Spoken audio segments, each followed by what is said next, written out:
Hey, we're just hanging out here because we just got done doing some sled riding. We're drinking some hot chocolate and eating and getting my favorite part of it is, we know what that is, the little marshmallows inside, right? But anyway, we're here today, and one thing I noticed is when I put my hands on that cup, I noticed that heat transfers from that.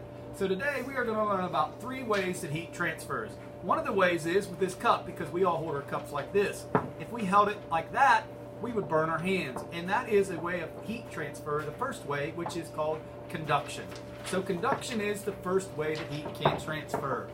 All right. The other way we got is we got some tea boiling over here on the water. We got tea over here boiling because I love to drink tea because I love my British accent. I love the British, right? Who can ever forget? Boston Tea Party. But anyway, I got my tea boiling in here. And one thing I noticed about this is when this is on the burner, it's burning, the hot molecules are going up and they're attaching to the cold molecules, which are falling down. And it's doing that cycle. As long as it stays on the burner, it's going to be a complete cycle where the hot molecules are going up, sticking to the cold molecules, and then the cold molecules are falling down, and it goes over and over. And what we call that is a type of heat transfer, which is called convection. Now, some of you, your parents might have that at home. They might have a convection oven. It's a new, faster way to cook. So that is the second way we have heat transfer. The first was conduction.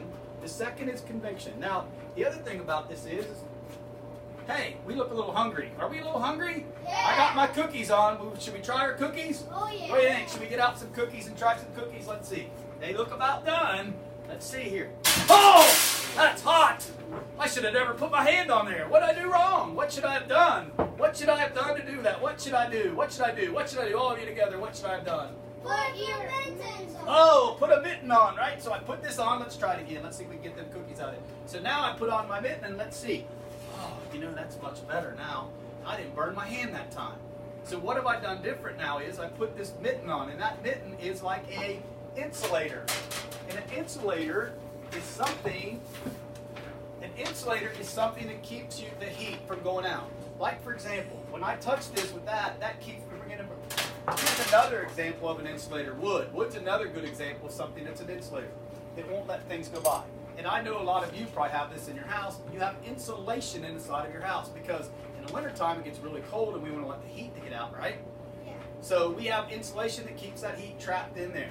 All right, so that's what an insulator is. It slows down the path of something, right? And that's what I did when I picked that up with that. Now, when I picked it up like this, without that when it was hot, I didn't have anything between me. So basically what happened is the heat went from the pan right to my hand. So that is a conductor because a conductor speeds it up. All right, so we have 2 different types of forks. We have this fork with no insulator on it. So if I was eating something hot, by the time I put this in my hand, it's going to be hot. If I use this fork, it's got a little plastic around it, right? And that plastic on the end, guess what it's going to do? It's going to keep me from getting burnt. So that makes it this is a conductor, and this would be insulator because it's insulated on the end, just like this pan.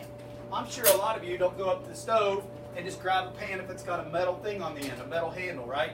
We don't do that. We have plastic on the end. Why do we have plastic? Because it insulates me from getting burnt.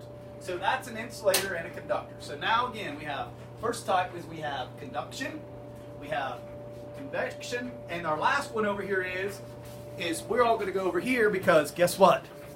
We're going to warm up by the fireplace. All right, so we're going to put our hands down here by the fireplace, and we're going to warm up by the fireplace. Come on over here, boys, and warm up by the fireplace. Put your hands down there. Let's warm up a little bit. And when I do that, guess what?